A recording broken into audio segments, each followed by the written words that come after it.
by Hannah Richardson, social affairs reporter, BBC News. Image copyright Getty Images. Taxpayers' money is being wasted on propping up rents in a failing housing market, a report says. The National Housing Federation report highlights how money spent on housing benefit rose from £16.6 billion in the mid-1990s to £25.1 billion in 201516. It added that since 2011, no government money has been made available to build homes in England for low-paid people to rent. The government said building more homes was its absolute priority. A Department for Communities and Local Government (DCLG) spokesman said it was continuing to work closely with the sector.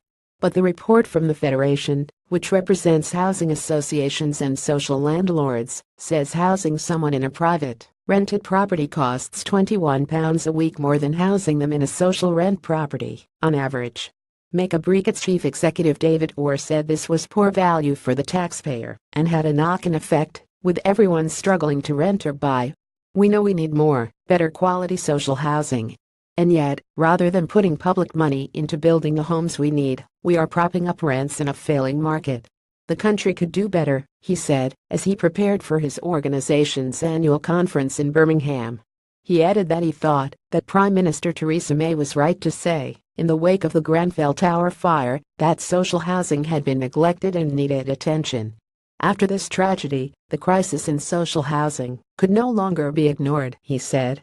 The government must be bold and make a break with the past by making money available to build genuinely affordable homes, Mr. Orr said. Reinvestment. The report pointed out that after the government decided to halt the funding of social rented housing in 2011, the building of such properties fell from 36,000 to 3,000 the next year. This was despite the fact that there are more than 1 million families on housing waiting lists, the report said. The report concluded, not only is it more expensive to house someone in the private, rented sector than social housing, but none of that money increases the supply of new homes.